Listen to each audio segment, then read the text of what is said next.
Bismillahirrahmanirrahim. Assalamualaikum warahmatullahi wabarakatuh.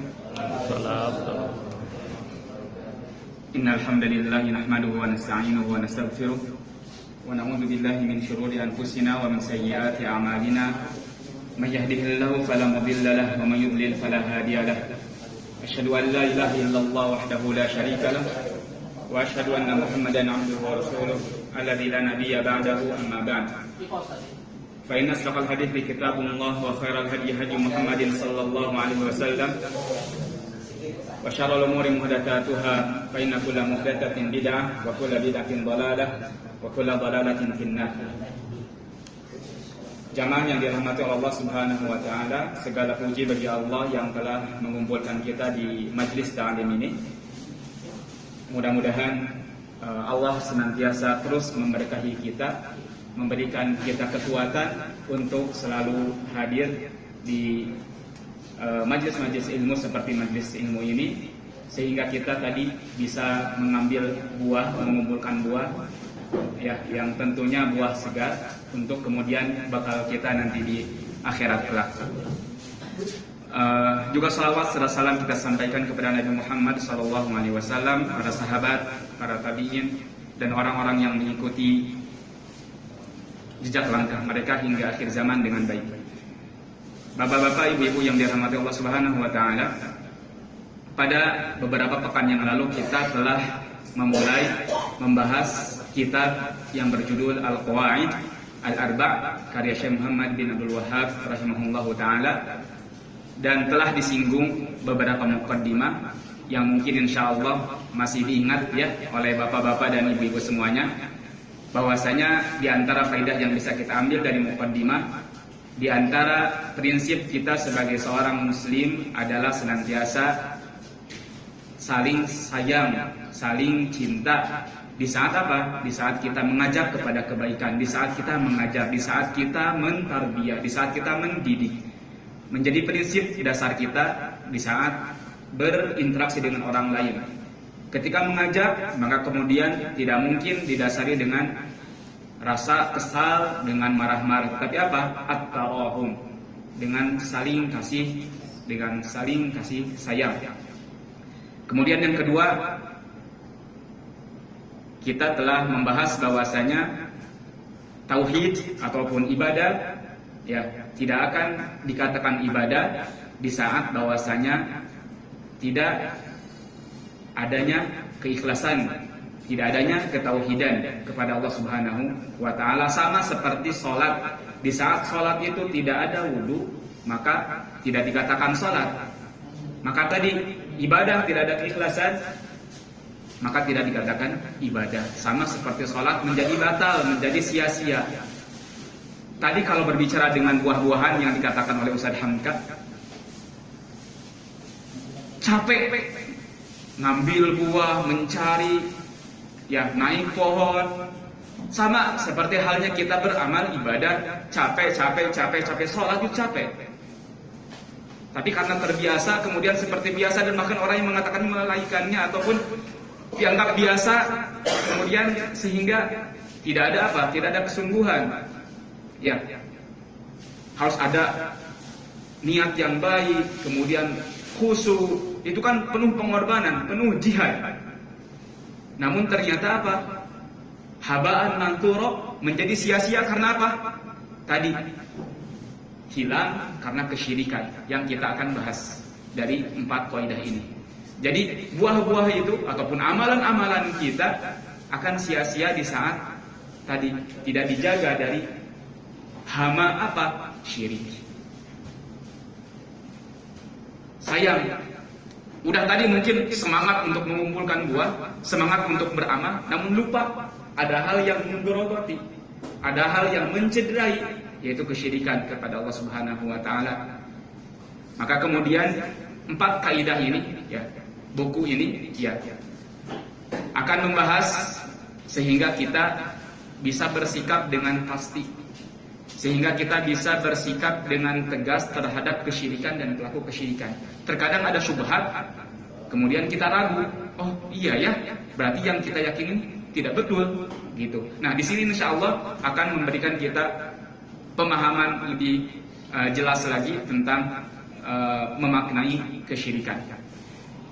Kita langsung ke kaidah yang pertama, insyaallah, tentang muqaddimah yang tadi ada doa, kemudian kita mengambil prinsip dari doa tersebut, ya, dan seterusnya.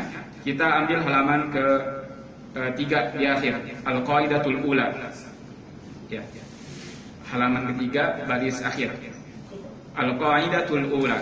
Sebelum kita mulai, ya, semuanya sudah dibuka PDF-nya ataupun yang sudah memprint, ya, bisa dilihat. Kita mulai. Bismillah, wassalatu wassalamu ala rasulillah wa ala alihi wa sahbihi ajma'in. Allahumma ighfir lana wa li syekhina wa lil muslimina muslimat al-ahya'i minhum wal amwat. Sallallahu ala nabiyyina Muhammad wa ala alihi wa sahbihi wasallam. Al-qaidatul ula. Qala rahimahullahu ta'ala, al-qaidatu al-ula. Kaidah yang pertama, an ta'lama, ya, anna al-kuffara alladhina qatalahum Rasulullah sallallahu alaihi wasallam muqirruna bi anna Allah ta'ala huwal khaliq. Agar kamu mengetahui bahwasanya orang-orang kafir yang diperangi oleh Rasulullah sallallahu alaihi wasallam, mereka apa? Muqirrun, mengikrarkan, mengakui, ya, bi anna Allah ta'ala huwal khaliq, bahwasanya Allah itu pencipta, al-mudabbir, yang mengatur. Nah, jadi orang-orang kafir, orang-orang musyrik di zaman Rasulullah sallallahu alaihi wasallam, mereka mempercayai akan hal tadi, bahwasanya Allah itu memiliki perbuatan-perbuatan seperti menciptakan, mematikan, menghidupkan, dan seterusnya. Dan itu tidak lantas kemudian orang-orang kafir tersebut, orang-orang musyrikin tersebut sudah terbebas dari apa yang menjadi kewajiban Rasulullah untuk memerangi mereka. Jadi percayanya mereka bahwasanya Allah telah menciptakan, Allah lah yang memberi rizki, Allah lah yang mengatur, itu tidak lantas apa? Wa anna dzalika lam yudkhilhum fil Islam. Semua keyakinan-keyakinan mereka itu tidak memasukkan mereka ke dalam agama Islam. Inilah yang kemudian kita mengajak tidak hanya beriman kepada tauhid rububiyah, kita namai tauhid rububiyah saja, namun harus setelah itu ada kewajiban lain, yaitu mengimani tauhid al-uluhiyah. Karena hanya sekedar mempercayai bahwasanya Allah menciptakan, Allah yang memberi rezeki, Allah yang mengatur, Allah yang menghidupkan, Allah yang mematikan, itu tidak cukup. Harus mengimani bahwasanya tidak ada yang berhak disembah kecuali Allah Subhanahu wa ta'ala. Itulah hakikat tauhid uluhiyah. Tidak ada yang berhak disembah kecuali Allah Subhanahu wa ta'ala. Dalilnya apa kemudian? Orang-orang kafir di zaman Rasulullah sallallahu alaihi wasallam itu beriman kepada tauhid rububiyah. Wa dalilu qauluhu ta'ala, qul man yarzuqukum minas sama'i wal ard amman yamliku as-sama wal absar wa man yukhrijul hayya minal mayyiti wa yukhrijul mayyita minal hayy wa man yudabbirul amra fasayaquluna Allah faqul afala tattaqun.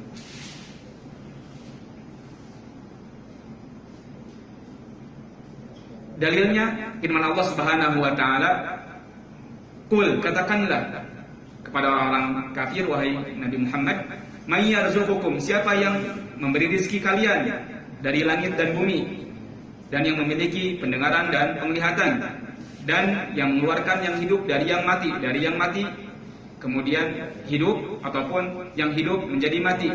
Wa may yudabbirul amr, dan siapa yang mengatur segala urusan. Fasayaquluna Allah, maka kemudian mereka akan mengatakan Allah lah yang melakukan itu. Faqul afala tattaqun, maka katakanlah kenapa kalian tidak bertakwa. Tidak bertakwa artinya apa? Ya,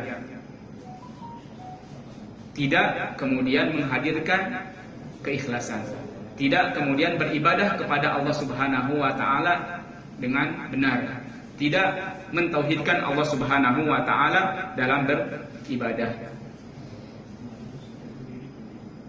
Ya, maka kemudian di saat ada orang yang mengatakan bahwasanya la ilaha illallah, tidak ada ilah selain Allah.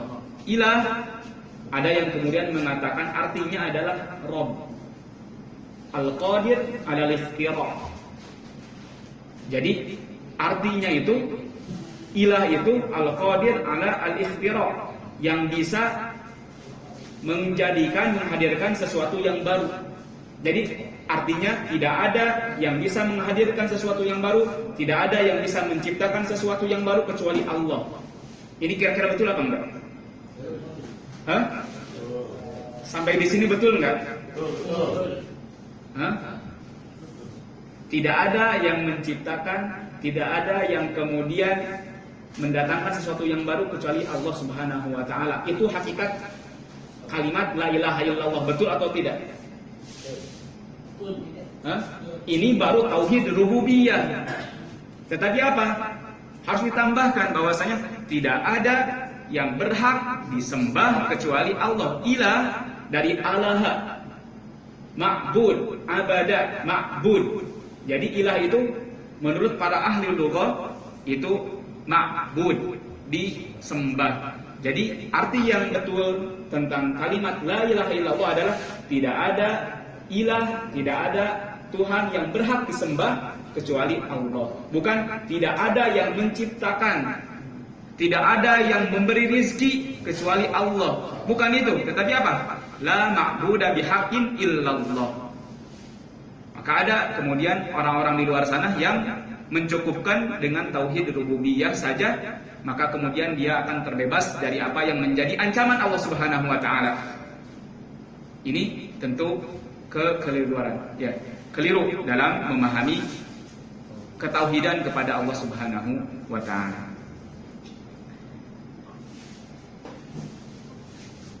Kemudian selanjutnya itu kaidah yang pertama. Jadi Rasulullah memerangi orang musyrikin, dan di saat itu orang musyrikin meyakini tauhid rububiyah. Allah yang menciptakan, Allah yang memberi rezeki, Allah yang mengatur, Allah yang mematikan. Namun ternyata keimanan mereka, ikrar mereka tentang ini tidak lantas kemudian mereka selamat dari perang Rasulullah SAW. Ya.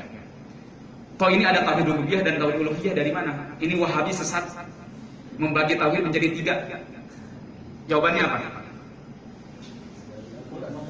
Ya, mempermudah kita untuk mengimani dan mengimani Allah Subhanahu wa taala. Sama seperti nahwu, tadi belajar sama Ustaz Faisal, misalnya nahwu itu ada apa? Ada fi'il, ada fa'il, ada maf'ul bih, ada subjek, ada objek, ada keterangan. Itu zaman dulu, zaman Rasulullah enggak dibahas itu. Enggak ada, tetapi oleh para ulama nahwu untuk memudahkan kita mempelajari bahasa Arab, akhirnya dinamai itu. Oh, yang memukul itu dinamakan subjek, yang dipukul itu objek misalnya. Pun sama dengan tauhid ini. Di dalam Al-Quran tidak disebutkan ada tauhid uluhiyah, tauhid rububiyah, tauhid asma wa sifat. Tetapi apa?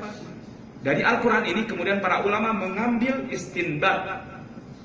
Oh, ternyata untuk mengimani Allah ini harus ada tiga hal tadi. Apa? Mengimani bahwasanya Allah lah yang menciptakan. Sambil di sana tidak, Allah lah yang berhak untuk diibadahi karena Allah lah yang menciptakan, yang memberi rezeki dan seterusnya. Kemudian yang ketiga, Allah menamai dirinya, ya, untuk kemudian kita berdoa, untuk kemudian kita mengenal Allah Subhanahu wa taala. Karena ada yang memang enggak mau menamai Allah. Allah itu enggak punya nama, enggak punya sifat. Enggak ada. Semuanya enggak ada, berarti menyembah siapa? Ya, kalau Allah itu tidak ada sifat-sifatnya.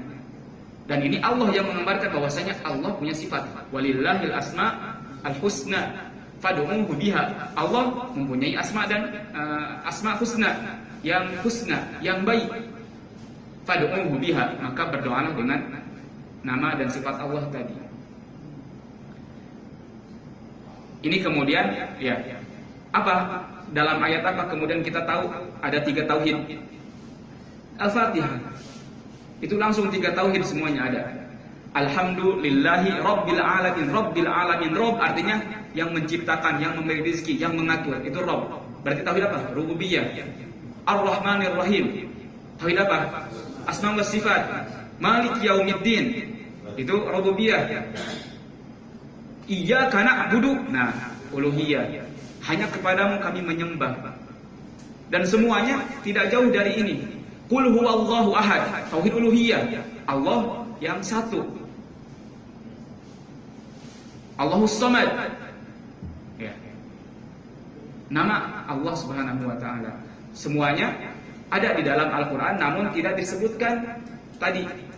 Bahkan Ibnu Qayyim dan juga gurunya Ibnu Taimiyah menamainya 2. Ma'rifah wal itsbat dan kedua al-qasdu wal iradah. Jadi namanya pun berbeda. Ada yang menamainya dengan 3 tauhid, ada yang menamainya dengan 2 tauhid yang sama intinya. Jadi ini masalah istilah, tetapi maksudnya sama. Insyaallah difahami ya. Ya. Jadi Ibnu Taimiyah menamainya 2. Al-iradah atau al-amal sama al-ilmu. At-tauhid al-ilmi sama at-tauhid al-amali. Ya, intinya sama. 3 tauhid tadi. Dan itu merujuk kepada Al-Quran dan As-Sunnah. Itu kaidah yang pertama. Kemudian kaidah yang kedua,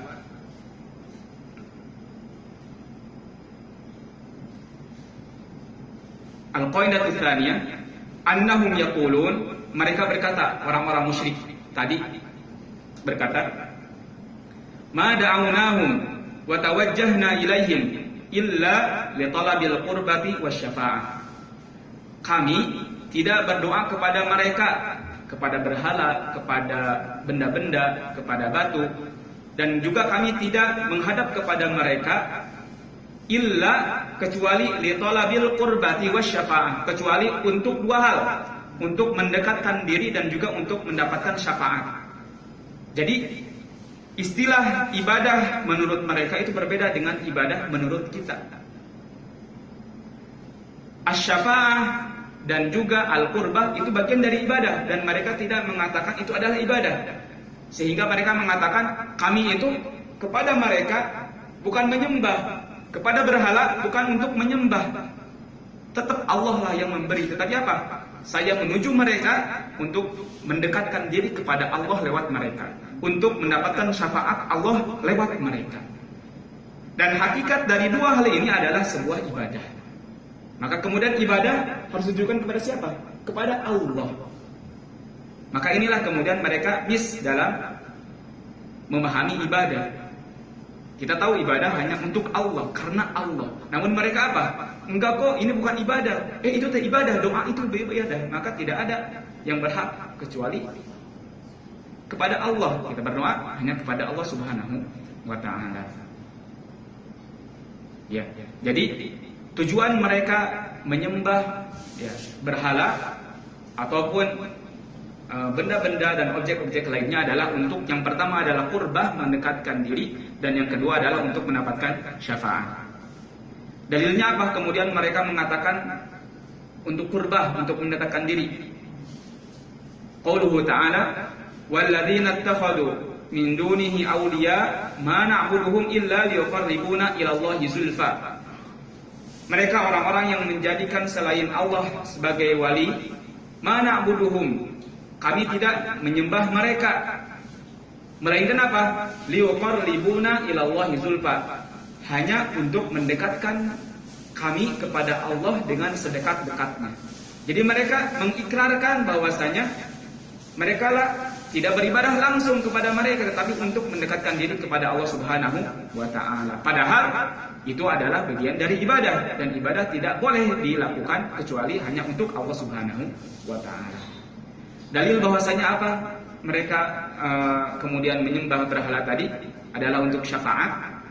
Qauluhu ta'ala, firman Allah Subhanahu wa taala, wa ya'buduna min dunillahi ma la yadurruhum wa la yanfa'uhum wa yaquluna haula'i syufa'auna indallah. Ya, halaman 5. Mereka beribadah kepada selain Allah, ma la yadurruhum, yang tidak memberikan mudarat, wala yanfa'uhum, dan tidak memberikan manfaat. Wa yaquluna haula'i syufa'auna indallah, dan mereka mengatakan tadi yang disembah tadi itu adalah apa? Syufa'auna indallah, sebagai pemberi syafaat kita nanti di sisi Allah Subhanahu wa taala. Jadi mereka berdoa, mereka menyembah kepada berhala ataupun kepada para solihin, kepada ahli kubur adalah untuk bagaimana mereka mendapatkan syafaat dari Allah Subhanahu wa taala melalui mereka. Karena mereka tidak kuat, karena keimanan misalnya, karena amalan yang rendah, ada orang solih nih yang sudah meninggal, berarti kita meminta ke dia agar menjadi apa? Menjadi syafaat, menjadi pengantar dia dari apa yang menjadi keinginannya di akhirat kelak. Maka kemudian ini adalah hal yang keliru, karena tidak mungkin ada yang memberikan syafaat kecuali Allah Subhanahu wa taala. Walillahi syafa'atu jami'a. Milik Allah lah syafaat seluruhnya. Kemudian Syekh Muhammad bin Al-Wahhab melanjutkan menjelaskan apa itu syafaat dan pembagiannya. Wasyafa'atu syafa'atan. Ya, yang benar adalah bahwasanya syafaat itu ya ada dua. Ada syafaat yang dinafikan, wasyafa'atun mutsbatah, yang ditetapkan. Yang dinafikan apa? Syafaat yang dinafikan, maka tutlabu min ghairillah fi ma la yaqdiru alaihi illallah. Sesuatu yang diminta dari selain Allah, di mana sesuatu tersebut tidak bisa dilakukan kecuali oleh Allah Subhanahu wa taala. Misalnya memberi ampunan, memberi surga, memberi apalagi sesuatu yang memang hanya Allah yang bisa melakukannya. Maka itu tidak boleh kita meminta kepada orang lain, kepada makhluknya. Dalilnya apa? Firman Allah Subhanahu wa taala, ya ayyuhalladzina amanu anfiqu mimma razaqnakum min qabli an ya'tiya yaumun la bay'un fihi wala khullatun wala syafa'ah wal kafiruna humudz zalimun. Wahai orang-orang beriman, berinfaklah dari apa yang direzekikan oleh kami kepada kalian sebelum datang hari yang tidak ada perdagangan dan juga tidak ada teman dekat, wala syafa'ah, dan tidak ada syafaat. Wal kafiruna humudz zalimun, dan orang-orang kafir itu zalim. Jadi di sini disimpulkan bahwasanya Allah lah yang memberi syafaat. Maka hati-hati kemudian di saat kita meminta syafaat. Kenapa? Wal kafiruna humudz zalimun, orang kafir itu orang yang zalim, dan orang yang zalim, orang yang musyrik, orang ya melakukan kesyirikan, itu kemudian dijauhkan oleh Allah Subhanahu wa taala dari syafaat Allah Subhanahu wa taala. Itu kemudian arti dari syafaat yang dinafikan. Jadi syafaat yang dinafikan adalah apa yang memang diminta ya dan tidak bisa dilakukan kecuali oleh Allah Subhanahu wa taala. Kemudian yang kedua, asy-syafa'atu al-mutsbatah. Syafaat yang yang ditetapkan, yang benar. Allati tutlabu minallah, yang diminta dari Allah Subhanahu wa taala. Wasyafi mukramun bisyafa'ah, dan yang memberi syafaat itu dimuliakan oleh Allah dengan syafaatnya tadi. Para solihin, para aulia itu diberi wewenang untuk memberikan syafaat kepada orang lain, kepada ahli tauhid. Nah, maka itu adalah bagian dari pemuliaan Allah kepada orang-orang solih tersebut, kepada para nabi, kepada para malaikat. Wal masyfu'u lahu, yang diberi syafaat siapa? Man radiyallahu qawlahu wa amalahu ba'dal idzni, yang Allah ridho kepada perkataan dan perbuatannya setelah Allah memberikan izin kepada orang yang berhak untuk memberikan syafaat. Jadi ada dua syarat agar mendapatkan syafaat. Yang pertama adalah izin Allah Subhanahu wa taala dan ridhonya Allah Subhanahu wa taala. Izin dan ridho Allah Subhanahu wa taala itu bisa didapatkan di saat kita bisa memurnikan tauhid, memurnikan beribadah, mengikhlaskan dalam beribadah. Kama qala ta'ala, sebagaimana Allah berfirman, "Man dzalladzi yashfa'u indahu illa bi'idnih." Tidak ada yang memberi syafaat di sisinya kecuali dengan izin Allah Subhanahu wa taala. Jadi syafaat itu kan artinya meminta. Meminta apa? Meminta ampunan, berdoa. Maka berdoa dan meminta itu adalah bagian dari ibadah. Maka kemudian ibadah tidak mungkin kita laksanakan kecuali ditujukan untuk Allah Subhanahu wa taala. Di saat bahwasanya doa tersebut dan di sana adalah syafaat, kemudian kita meminta kepada makhluknya walaupun itu orang salih, maka ini tidak dibenarkan. Itu dinafikan oleh Allah Subhanahu wa taala. Namun ada satu catatan. Kalau kita misalnya meminta kepada seseorang yang hidup dan mampu melakukannya, itu boleh atau tidak? Boleh. Kalau tidak mampu dan dia hidup, tidak mampu memberi rezeki, tetapi kita meminta kepada orang tersebut untuk didoakan, doakan anak nanti kalau antum umroh supaya anak dapat rezeki oleh Allah Subhanahu wa taala, diberi rezeki. Boleh enggak? Boleh. Ya. Karena ini orang hidup, ya, yang kemudian kita meminta tolong untuk didoakan agar hajat kita dihadirkan oleh Allah Subhanahu wa taala. Namun yang kemudian dinafikan adalah yang sudah meninggal, yang dikira orang soleh, ya. Kan kita hanya bisa mengira, ya. Mengira saja, kecuali Nabi, ya. Misalnya langsunglah ke Nabi, kemudian kita meminta kepada Nabi yang sudah meninggal, maka ini boleh atau tidak?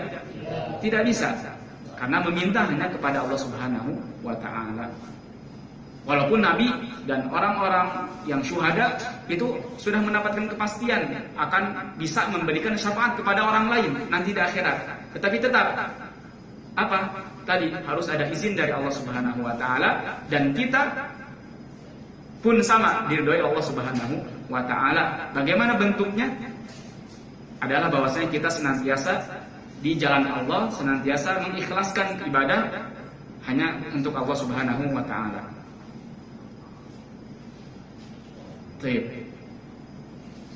Ini kaidah yang kedua.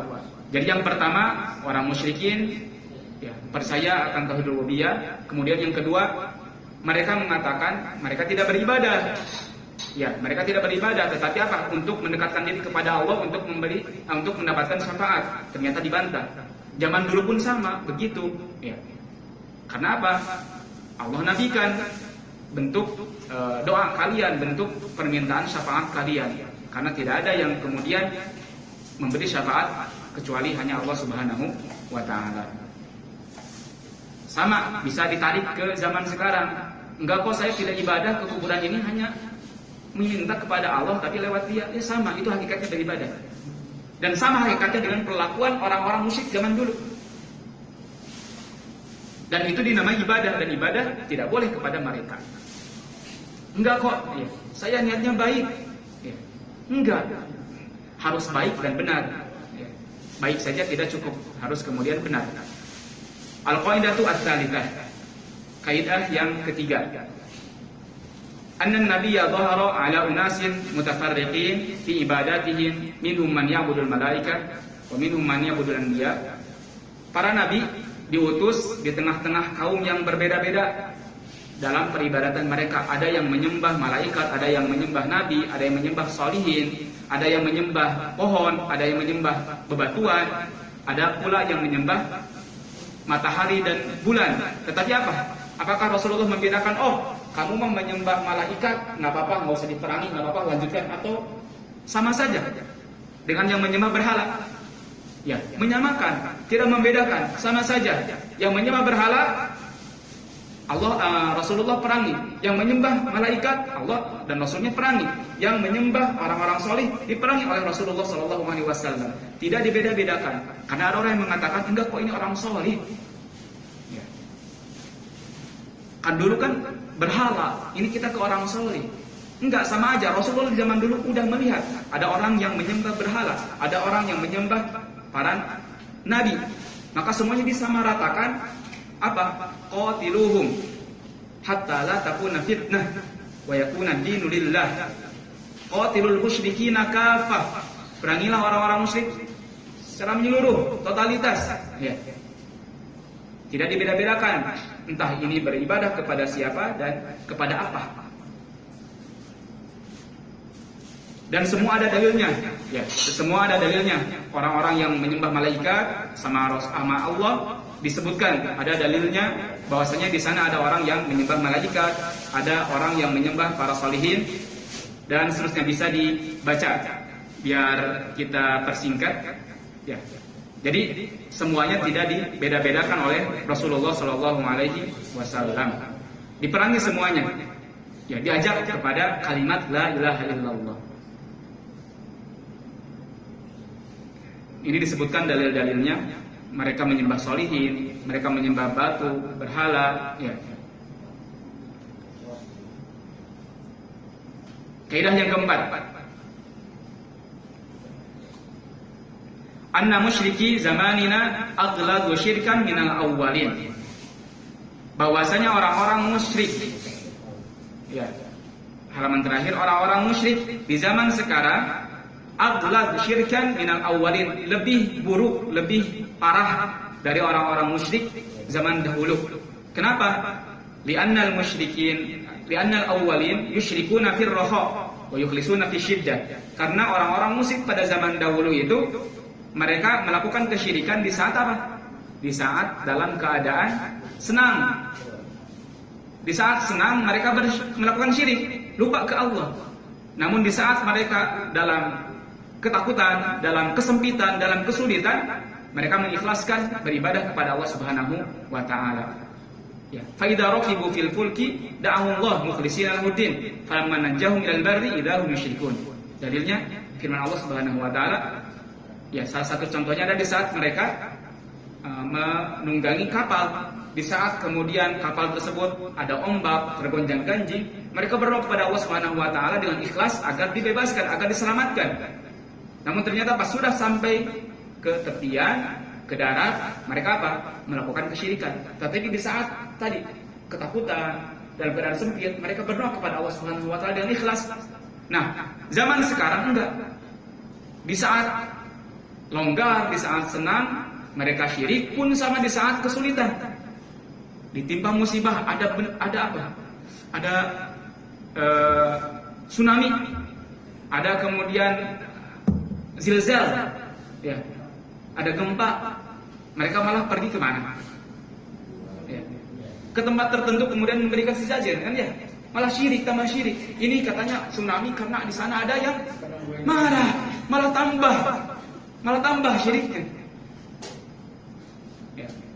Kalau zaman dulu enggak, dalam keadaan takut, terhimpit, mereka kembali kepada Allah Subhanahu wa taala.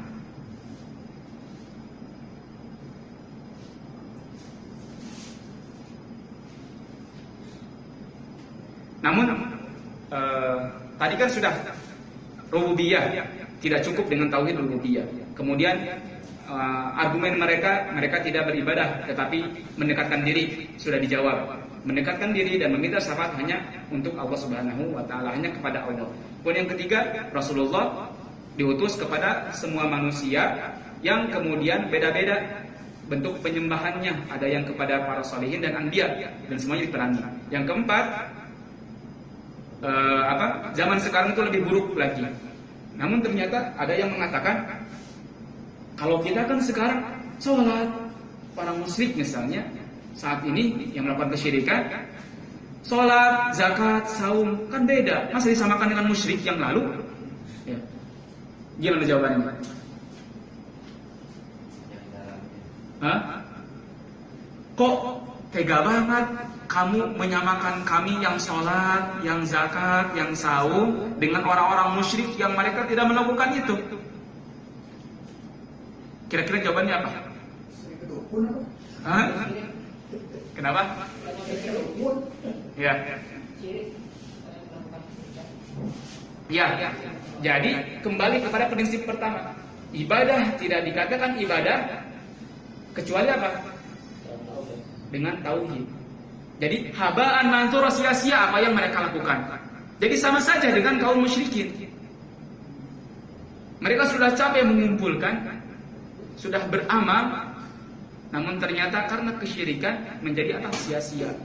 Karungnya Bocor. Bukan hanya karungnya bocor, tetapi buahnya tidak baik. Ya. Kalau tidak baik buahnya kan masih bisa dimakan. Ya. Tapi ini mah udah bocor, tidak baik. Ya. Insya Allah sebentar dulu Pak. Ya, Insya Allah 4 kaidah ini difahami ya. Insya Allah. Mudah-mudahan dengan pembahasan yang singkat ini bisa difahami oleh saya dan juga ikhwah semuanya. Mudah-mudahan bermanfaat. Saya kira bisa dicukupkan untuk pembahasan kitabnya sampai di di waktu ini. Mudah-mudahan bermanfaat. Saya tutup. Jika ada pertanyaan bisa disampaikan setelah ini. Subhanakallahumma bihamdika asyhadu an la ilaha illa anta astaghfiruka wa atubu ilaik. Tafadhal Bapak. Ini ada mendengarkan ceramah dari sebagian ulama juga. Iya. Bahwasanya tawasul pada orang yang mati itu Gimana? tawasul pada Rasulullah dari ini hadis bukan bukan. Gimana?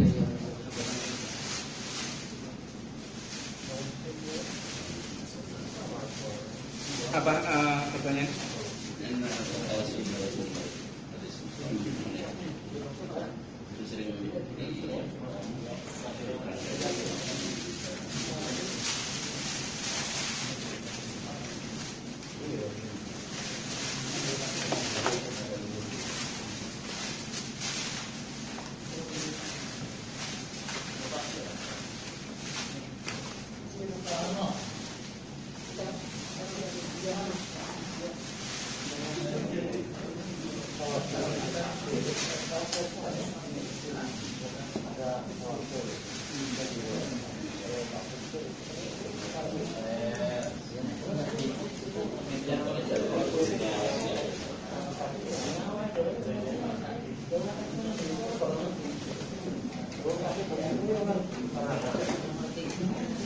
Ada hadis lain disampaikan di bawahnya. Lupa ya di sini disebutkan. Ada hadis lain yang memberikan kita pemahaman bahwasanya maksud dari doa tersebut adalah kayak seperti ini.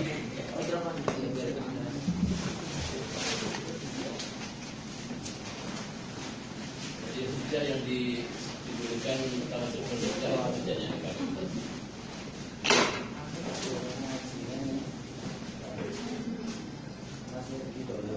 Jadi di sini ada sebuah hadis ya. Disebutkan bahwasanya hadis tersebut ada orang yang bertawassul kepada Rasulullah SAW. Namun di sini di keterangannya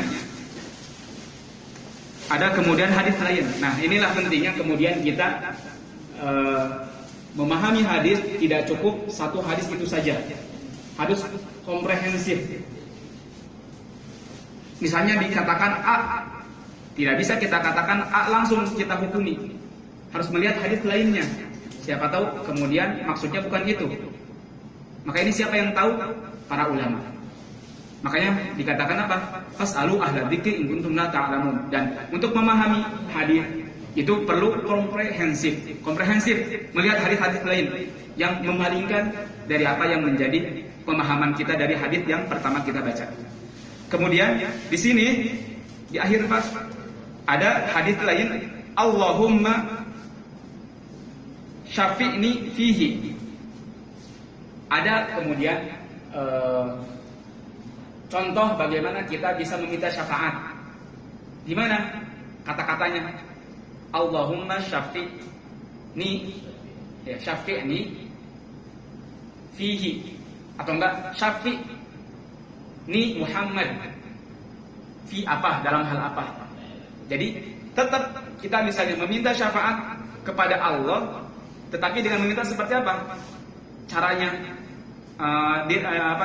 kata-katanya, wahai Allah, izinkanlah Nabi Muhammad memberikan syafaat untukku. Nah, ada yang kemudian seperti itu. Jadi di sini tidak langsung kemudian meminta kepada Allah, meminta kepada Nabi Muhammad.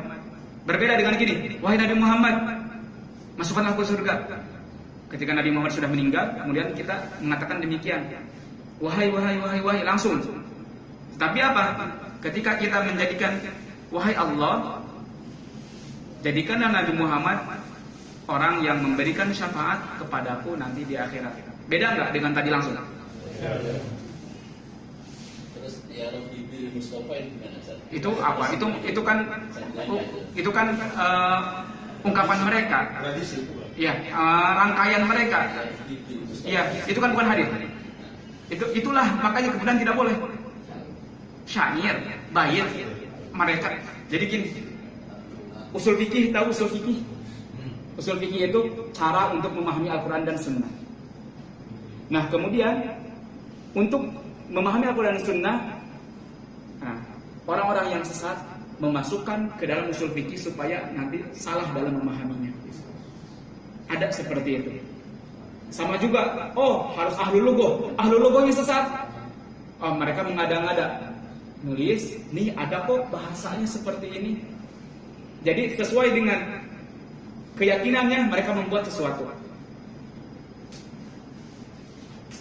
Misalnya dia Mu'tazilah, terus ada orang yang kemudian ingin menghadirkan dalil dari bahasa. Terkadang bahasa juga diambil ibrah untuk pengambilan keputusan hukum.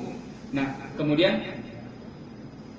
mencari cara, gimana caranya yang saya yakin itu benar. Ya udah, kepada ahlul lughah, kepada ahli bahasa, coba tuliskan dong di kamus bahwasanya arti ini itu ini. Bisa aja. Nah, kalau yang Rabbi bil itu Mustafa balik maqasidana, ya. Itu kan benar-benar berdoa kepada siapa? Kepada Rasulullah. Dan itu langsung gitu. Iya. Balik maqasidana terus apa? Anak nggak hafal. Harus dilihat. Ya Rabbi Allah Mustafa dan latar Rasulullah. Bukan di situnya, seperti selanjutnya yang di kata-kata setelahnya itu yang bermasalah.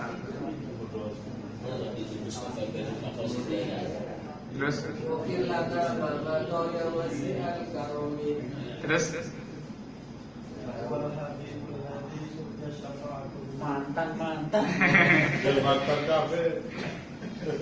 intinya tadi itu kan buatan manusia. Itu buatan manusia. Intinya tadi apa? Prinsipnya kita tidak boleh berdoa kecuali hanya kepada Allah Subhanahu wa taala. Kenapa doa tidak boleh kepada makhluk? Karena doa adalah ibadah. Kenapa kemudian meminta syafaat itu tidak boleh kepada makhluk? Karena meminta syafaat itu adalah ibadah. Kayak gitu prinsipnya. Ya, kita sama-sama membutuhkan. Ulaika alladzina yad'una yabtaghuna ila rabbihimul wasilah ayyuhum aqrab. Jadi mereka yang kalian doa kepada mereka pun sama membutuhkan. Yabtaghuna ila rabbihimul wasilah, sama membutuhkan tadi amal ibadah. Kemudian kita malah meminta kepada mereka.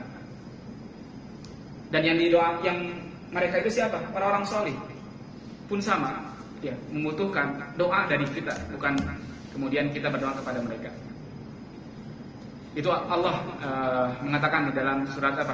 Ulaikal ladzina yad'una yabtaghuna ila rabbihimul wasilah. Baik. Sudah? Ada pertanyaan lain atau pertanyaan penutup?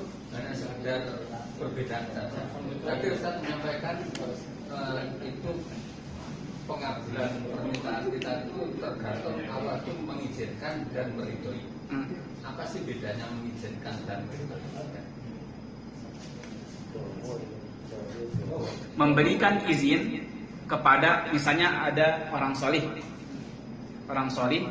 sama Allah diizinkan kepada dia untuk mengajak orang lain masuk surga. Nanti di akhirat itu yang berkumpul dalam Islam, dalam ketakwaan itu kan saling tarik. Oh, di dunia sering berkumpul bareng, kok dia nggak ada, di mana? Bisa ditarik sama kita kan? Orang syahid bisa narik keluarganya, temannya. Nah, dia yang syahid, yang solih itu tidak bisa menarik kecuali dengan izin Allah Subhanahu wa taala. Yang ditarik udah dapat izin nih, yang mau menarik. Yang mau ditarik diridhoi enggak sama Allah? Ini tiba-tiba kita nanti memonopoli atau itu keluarga saya pokoknya semuanya ditarik aja. Walaupun gimana keadaannya, kata Allah nggak bisa. Harus ridho saya kepada dia, kemudian dia bisa ditarik. Bisa ditarik kalau Allah ridho. Allah ridho. Dan kepada siapa ridho? Kepada siapa ridho? Orang yang mentauhidkan Allah. Kan kita kalau misalnya dengan rasa gitu ya, bisa menarik siapapun ya. Oh itu walaupun bejat, pernah melakukan kesyirikan, tapi dia keluarga saya udah ambil. Enak banget gitu kan ya. Kalau harus ridho dulu lah, gitu kan. Seperti itu. Yang meninggal, misalnya bayi yang meninggal, bisa narik ke orang tuanya. Tadi, wah enak banget ini yang udah meninggal anaknya, nanti ditarik sama anaknya ke surga. Padahal dianya tidak beribadah dengan baik. Enggak, kata Allah harus ada ridho. Thayyib, qul qouli hadza wa astaghfirullah li wa lakum. Subhanakallahumma wa bihamdika asyhadu an la ilaha illa anta astaghfiruka wa atubu ilaik. Bismillah wa iyyakum.